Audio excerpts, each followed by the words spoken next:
Canadian government को 2024 तक 48,000 truck drivers की रिक्वायरमेंट है। ये अभी कुछ दिन पहले इसका आर्टिकल आया था, जो हाईली डिमांडेड प्रोफेशंस हैं कनाडा के अंदर। तो मैंने बताया कि अगर आप स्टडी में भी अच्छे नहीं हैं, नालायक हैं, तो जितने भी ये स्किल्ड ट्रेड हैं, अगर उनमें आप कोई ना कोई सर्टिफिकेट ले लेते हैं और उसके बाद 2 साल का एक्सपीरियंस ले लेते हैं किसी अच्छी ऑर्गेनाइजेशन से, और साथ में आईलेट्स में 5 बैंड ले लेते हैं, तो आप भी कनाडा में डायरेक्टली अंडर पीएनपी भी जा सकते हैं, एज वेल एज लीमिया लेकर भी वहाँ पर जा सकते हैं। लीमिया कैसे लेते हैं उसके बारे में मैं सारा एक्सप्लेन करूँगा। वो है क्या, लेबर मार्केट इम्पैक्ट असेसमेंट है, वो कौन इशू करती है, उनकी वहाँ पे एक ऑर्गेनाइजेशन है, जैसे इंडिया के अंदर स्किल डेवलपमेंट मिनिस्ट्री है, ऐसे ही उनकी मिनिस्ट्री है जिसको हम employment and social development of Canada कहते हैं। उसके थ्रू निकलता है जितने भी स्किल्ड प्रोफेशनल है। तो आपको वरीड होने की ज़रूरत नहीं है। अगर आप अपने कैरियर के टुवर्ड्स बहुत सीरियस हैं, आपकी डेस्टिनेशन कनाडा ही है कि आपने कनाडा में ही जाना है, तो कुछ प्रोफेशन मैं बताऊंगा, स्किल्ड प्रोफेशन मैं बताऊंगा। अगर इनमें मास्टरी आप कर लेते हैं तो आप 100% कनाडा पहुंच सकते हैं।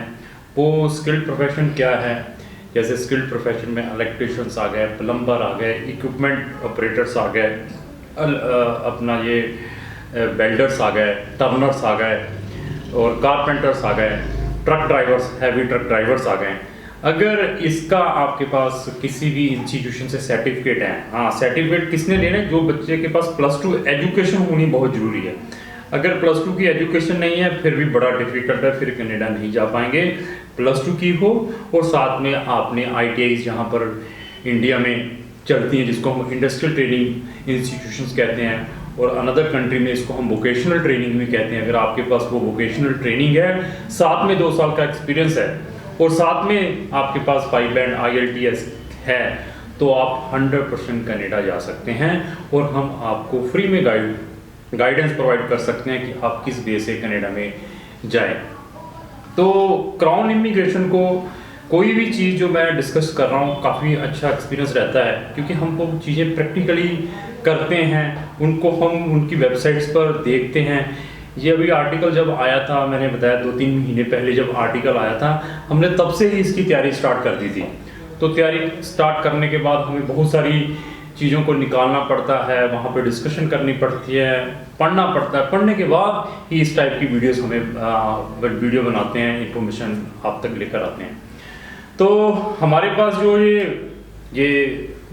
जो कनाडा का वर्क परमिट का जो प्रोजेक्ट है, जो अवेयरनेस की वीडियो है, बहुत ही लेंथी है। इसके अंदर बहुत सारे मटेरियल्स हैं, वहाँ पर प्रॉब्लम्स कैसे फेस करते हैं, वहाँ पे जो ट्रेनिंग सेंटर्स हैं, जो ये ड्राइविंग लाइसेंस बनाने के जो स्कूल्स हैं, वो क्या चार्जेस लेते हैं, कितने घंटे की ट्रेनिंग होती है, जो आपने रिटर्न एग्ज़ाम देना होता है, जो होता है उसके अंदर क्या क्या सिलेबस आता है, जो आपका ऑन रोड टेस्ट होता है उसके अंदर क्या क्या पूछते हैं, लोग वो को कैसे मेंटेन करना है, बैग कैसे ट्रक को करना है, और एयर ब्रेक्स क्या होती हैं, बहुत सारी चीज़ें आती हैं। वो टेस्ट को क्लियर कैसे करना है, उसकी सारी मैं आने वाले टाइम में कंप्रहेंसिव वीडियो डालूंगा। इवन जो फ्रेशर्स होते हैं, जो अभी रिसेंटली अपना ड्राइविंग लाइसेंस बना लेते हैं, उनको भी बहुत सारी प्रॉब्लम्स फेस करनी पड़ती है जब तक उनके पास कोई एक्सपीरियंस नहीं आता है। क्योंकि कोई भी ऑर्गेनाइजेशन है, चाहे मैं भी हूँ, मेरे पास भी अगर कोई जॉब के लिए आता है, तो फर्स्टली हम जो एक्सपीरियंस होता है उसको प्रेफरेंस देते हैं कि जो एक्सपीरियंस को 2-3 साल का एक्सपीरियंस है, इसको हम जॉब दें। ऐसे ट्रकिंग बिजनेस में, ट्रक ड्राइवर प्रोफेशन में भी ऐसा ही है। अगर आप फ्रेशर हैं तो आपको वहाँ की जो इंश्योरेंस कंपनी है वो इंश्योरेंस नहीं प्रोवाइड करती, वो बहुत सारी दिक्कत आती है। इसी तरीके से वहाँ की जो फ्लीट कंपनीज आपको हायर नहीं करती, फ्रेशर हैं, तो बहुत सारी प्रॉब्लम फेस करनी पड़ती है। क्या क्या प्रॉब्लम फेस करनी पड़ती है उसके बारे में भी बताऊँगा। एक वहाँ पे IDP क्या है, जो इंटरनेशनल ड्राइविंग परमिट होता है, वो कैसे लेते हैं, जिसको हम इंटरनेशनल ड्राइविंग लाइसेंस कहते हैं, जो आप इंडिया से लेकर अगर जाते हैं या किसी भी कंट्री से लेकर जाते हैं, तो आपका वो वहाँ पर 6 मंथ से लेकर 12 मंथ का वैलिड रहता है। वो डिपेंड है आप कौन सी कंट्री से अपना ये इंटरनेशनल ड्राइविंग लाइसेंस लेकर आ रहे हैं, तो वहाँ पर लाइसेंस बनाने के लिए क्या क्या फीसेस हैं। पहले आपका लर्निंग लाइसेंस बनता है, उसके बाद आपका इंटरमीडिएट लाइसेंस बनता है, उनकी 3 स्टेजेस हैं। फिर आपका जिसको पहले ये इंटरमीडिएट जिसको प्रोविजनल कहते हैं, उसके बाद का आपका फुल लाइसेंस बनता है। उसके बाद भी लाइसेंस के क्लासेस है, कौन सी क्लास का 5 का है, 4 का है, 1 क्लास का है। ट्रक ड्राइवरों के लिए कौन से टाइप के लाइसेंसेस वैलिड है। इसी तरीके से अगर आप ट्रक ड्राइविंग में अपना कैरियर बनाना चाहते हैं, या स्किल्ड ट्रेड प्रोफेशन से बिलोंग करते हैं, या आप इसमें अपना कैरियर बनाना चाहते हैं, आपको वरिड होने की जरूरत नहीं है। अगर आप एक नालायक भी स्टूडेंट हैं, +2 की हुई है, आपने ITI की हुई है इन प्रोफेशंस में, या आपके पास ड्राइविंग लाइसेंस है, हैवी ट्रक ड्राइविंग 2 साल का एक्सपीरियंस है, तो आप कनाडा जा सकते हैं।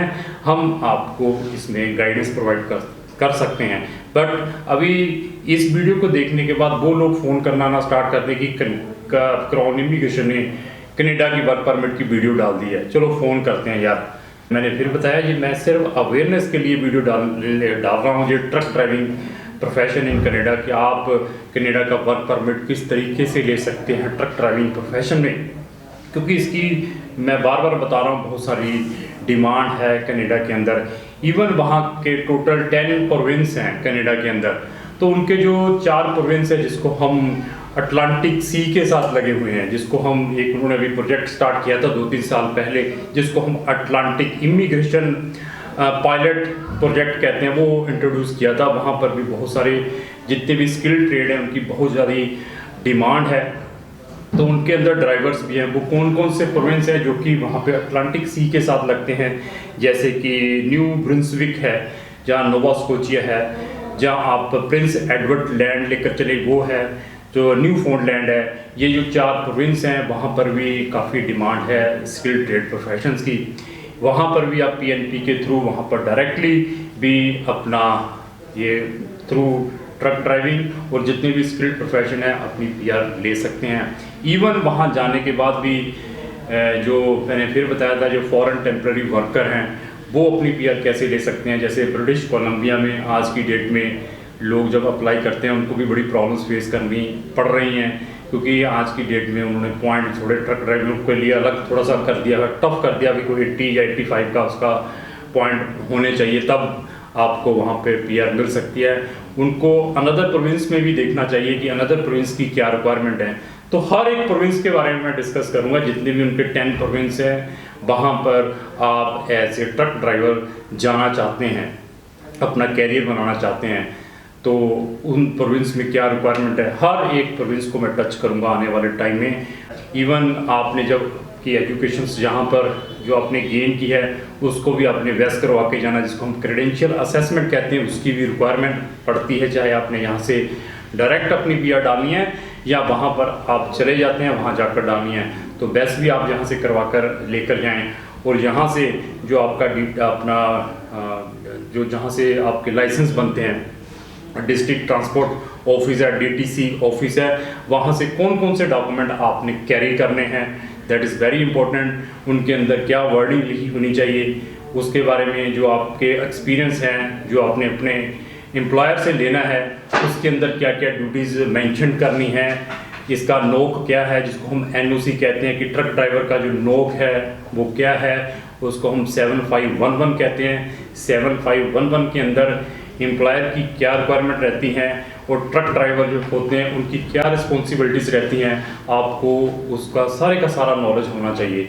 तो क्राउन इमिग्रेशन को इसके बारे में बहुत अच्छा नॉलेज है कि अगर आप अपना जो कैरियर है as a truck driver Canada में बनाना चाहते हैं तो आप हमसे भी संपर्क कर सकते हैं, मैं आपको गाइड कर सकता हूं। लेकिन मैं फिर बता दिया कि हम वर्क परमिट का काम नहीं करते हैं, लेकिन हमारी कंपनी को जब मुझे इसमें बहुत ही अच्छा नॉलेज है, क्योंकि वहाँ की भी कुछ ऑर्गेनाइजेशन हमें अप्रोच कर रही हैं कि हमें वहाँ पर उनके फ्लीट के लिए ट्रक ड्राइवरों की काफ़ी रिक्वायरमेंट है। इवन मैंने पहले भी बताया 48,000 ट्रक ड्राइवरों की रिक्वायरमेंट है 2024 तक कनाडा में।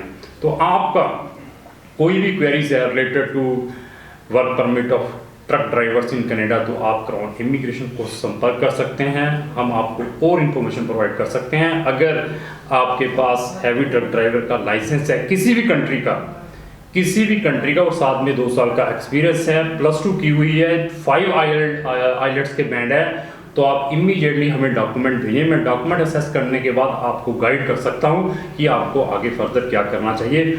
ओनली वो प्रोफाइल वाले ही लोग मिलें जो मैंने अभी रिपीट की है। मैं दोबारा रिपीट कर देता हूं, आपके पास ट्रक ड्राइविंग का लाइसेंस, हैवी ट्रक ड्राइविंग का लाइसेंस किसी भी कंट्री का, 2 साल का प्रॉपर एक्सपीरियंस हो, साथ में आपके IELTS के 5 बैंड हो, तो आप इमीडिएटली हमें संपर्क करें तो मैं आपको गाइड कर सकता हूँ। एक इम्पोर्टेंट चीज़ और शेयर कर दूँ, अगर इस वीडियो को देखने के बाद आप अभी कहें कि यार मैं भी ट्रक ड्राइवर का लाइसेंस बना लूँ किसी को पैसे देके, कोई फ़ायदा नहीं है, उनको हम बिल्कुल कंसिडर नहीं करेंगे। लेकिन इसमें हमें एनर्जेटिक लोग चाहिए। ट्रक ड्राइवर की जो एज है वो आपने 18 साल से लेकर अपना 42 साल के बीच वालों को ही हम कंसिडर करेंगे, क्योंकि जितनी ज़्यादा एज होगी तो यू विल नॉट गेट अपना जो लीमिया वहाँ से लेना वो नहीं मिल पाएगा। तो अगर आपकी एज 35 साल है, 36 साल है, अभी आप मेरी वीडियो देखने के बाद सोचने लग पड़े चलो यार अभी ट्रक ड्राइवर का हम एक्सपीरियंस ले लेते हैं, ड्राइवर का लाइसेंस बना लेते हैं, अभी मैंने कैरियर बनाना है, तो आप ओनली अपना टाइम वेस्ट करेंगे।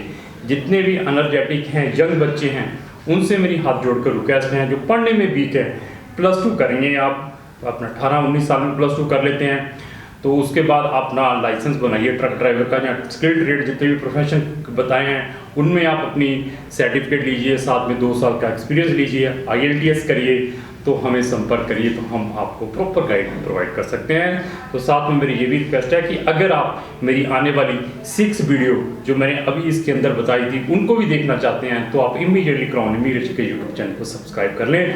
और लास्टली मेरी ये भी रिक्वेस्ट है कि अगर आपको ये मेरी वीडियो अच्छी लगती है, इसको लाइक एंड शेयर करना ना भूलें। Thank you.